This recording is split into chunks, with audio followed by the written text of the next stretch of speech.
Shalom, mari kita mendengarkan suara Tuhan pada hari ini.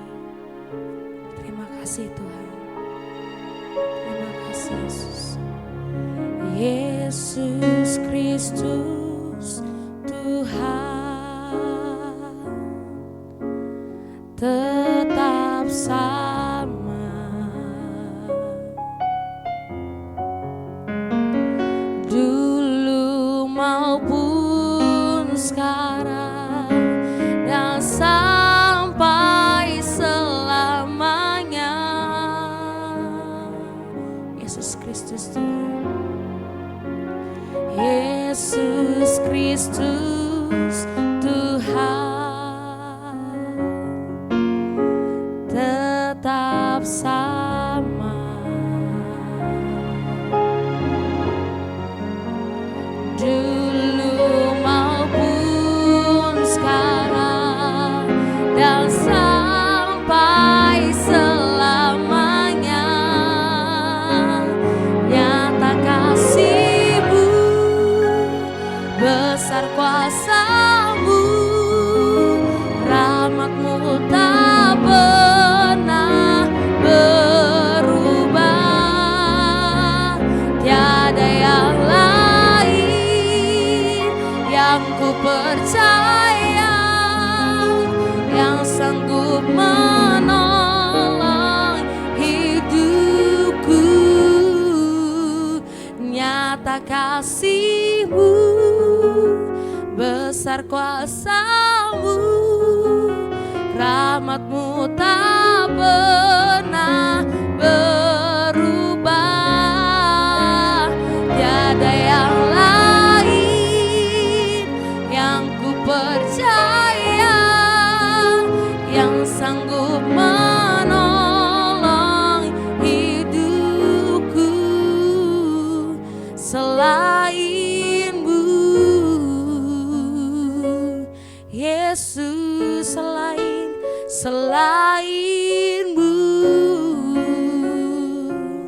Yesus Tuhanku. Yesus Kristus tetap sama, dulu, sekarang, dan selamanya. Terima kasih Tuhan, Kau mendengarkan renungan pada hari ini. Ajar kami mengerti apa yang menjadi isi hati-Mu melalui renungan kami pada hari ini Tuhan. Dalam nama Tuhan Yesus kami berdoa dan mengucap syukur. Haleluya. Amin. Shalom Bapak Ibu dan Saudara-saudari, kita berjumpa kembali dalam program Intim dengan Allah. Bapak Ibu dan Saudara-saudari, pembacaan firman Tuhan dan renungan pada hari ini berjudul Berdoa Sebelum Tuhan Menjatuhkan Hukuman. Firman Tuhan yang akan kita pelajari bersama terdapat pada Yeremia 10 sampai dengan Yeremia 13 dengan perhatian khusus pada Yeremia 11 ayatnya yang ke-14. Demikianlah firman Tuhan yang terdapat pada Yeremia 11 ayatnya yang ke-14.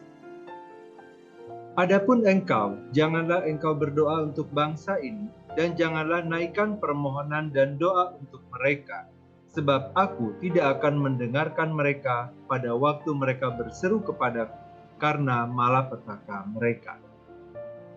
Bapak Ibu dan Saudara-saudari, Yeremia 11 ayatnya yang ke-14 adalah bagian dari ayat yang lebih besar, di mana Yeremia mengucapkan kutukan kepada para pelanggar perjanjian dan menghadapi persekongkolan yang menentang Allah.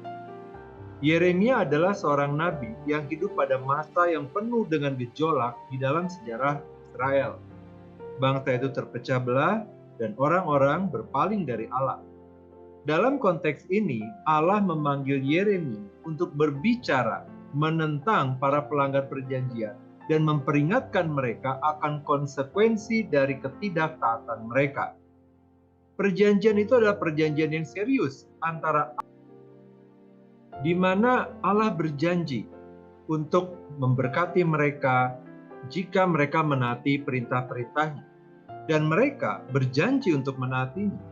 Namun umat itu telah melanggar perjanjian tersebut dan sebagai akibatnya mereka berada di bawah kutukan. bangsa Yehuda dan Yerusalem berada di bawah kutuk adalah karena mereka tidak menaati kata-kata perjanjian yang telah diperintahkan Allah kepada nenek moyang mereka. Bapak, Ibu, dan saudara-saudari, kutukan yang menimpa bangsa Yehuda dan Yerusalem mencakup berbagai bencana yang akan menimpa mereka jika mereka tidak bertobat dan kembali kepada Tuhan. Yeremia diperintahkan untuk tidak mendoakan bangsa itu atau menaikkan seruan atau doa atas nama mereka, karena Tuhan tidak akan mendengarkan mereka pada saat mereka mengalami kesulitan. Hal ini menunjukkan bahwa ada konsekuensi dari ketidaktaatan dan terkadang sudah terlambat untuk meminta pertolongan ketika konsekuensi itu datang. Oleh sebab itu, ketaatan pada perintah-perintah Allah sangat penting untuk menghindari konsekuensi dari ketidaktaatan. Ini adalah tema yang berulang di dalam Alkitab dan ini juga berlaku bagi kita saat ini. Kita harus menaati perintah-perintah Allah jika kita ingin menghindari konsekuensi negatif dari dosa.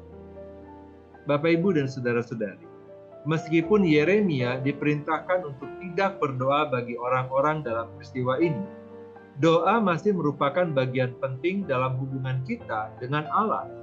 Bahkan Alkitab mendorong kita untuk berdoa tanpa henti. Namun, doa bukanlah formula ajaib yang menjamin bahwa Tuhan akan melakukan apa yang kita inginkan. Sebaliknya, doa adalah cara kita untuk berkomunikasi dengan Tuhan dan menyelaraskan kehendak kita dengan kehendaknya. Terkadang Tuhan akan menjawab doa kita dengan cara yang kita inginkan dan terkadang tidak. Tetapi kita dapat percaya bahwa Dia selalu tahu yang terbaik bagi kita. Nah, ayat ini juga mengungkapkan sesuatu tentang karakter Allah. Dia adalah Allah yang adil, yang menghukum ketidaktaatan, tetapi Dia juga adalah Allah yang penuh belas kasihan, yang mendengar cerita umatnya. Namun dalam kasus ini, umat itu telah bertindak terlalu jauh dalam ketidaktaatan mereka, dan Tuhan harus menjatuhkan penghakiman atas mereka. Hal ini menunjukkan bahwa keadilan dan belas kasihan Allah merupakan aspek penting dari karakternya, dan bahwa kita harus mempertimbangkan keduanya ketika kita berpikir mengenai siapa Allah. Bapak, Ibu, dan saudara-saudari, tema lain yang ada di dalam sepanjang kitab Yeremia adalah pentingnya pertobatan. Allah memanggil umatnya untuk berbalik dari dosa dan kembali kepadanya. Hal ini tidak selalu mudah untuk dilakukan, tetapi hal ini perlu dilakukan jika kita ingin mengalami berkat-berkat perjanjian Allah. Dalam Yeremia 11 ayatnya ke-14, kita melihat bahwa bangsa itu sudah terlalu jauh dalam ketidaktaatan mereka dan Allah tidak dapat lagi mendengarkan teriakan mereka untuk meminta pertolongan. Namun bukan berarti pertobatan itu tidak mungkin terjadi. Pada kenyataannya, Allah selalu siap untuk mengampuni mereka yang berbalik kepadanya dalam kerendahan hati dan pertobatan. Bangsa Yehuda dan Yerusalem berada di bawah kutuk karena mereka tidak dapat menaati perjanjian dengan kekuatan mereka sendiri. Mereka membutuhkan juru selamat yang dapat melakukan apa yang tidak dapat mereka lakukan untuk diri mereka sendiri. Juru selamat ini adalah Yesus Kristus yang datang untuk menggenapi perjanjian dan menyelamatkan umatnya dari dosa-dosa mereka. Hanya melalui iman kepada Yesus Kristus, kita dapat diselamatkan dan mengalami berkat-berkat perjanjian Allah. Bapak, Ibu, dan saudara-saudari, Yeremia 11 ayat 14 adalah pengingat yang kuat akan konsekuensi dari ketidaktaatan dan pentingnya ketaatan pada perintah Allah. Ayat ini juga menunjukkan kepada kita peran doa dalam hubungan kita dengan Allah dan karakter Allah yang adil dan penuh belas kasihan. Berdoalah, bertobatlah sebelum Tuhan menjatuhkan hukuman. Mari kita berdoa. Bapa yang baik, kami bersyukur untuk firman Tuhan dan renungan yang telah kami dengarkan pada hari ini, yang kembali mengingatkan kami mengenai konsekuensi dosa. Kami bersyukur bahwa sampai dengan saat Tuhan masih memberikan kepada kami kesempatan untuk berefleksi dan bertobat dari kesalahan kami, kemudian berbalik dari jalan kami yang sesat. Mampukanlah kami ya Tuhan untuk kami menggunakan kesempatan yang Tuhan berikan dengan bijaksana dan menjalani kehidupan kami dengan cara yang berkenan kepada Tuhan.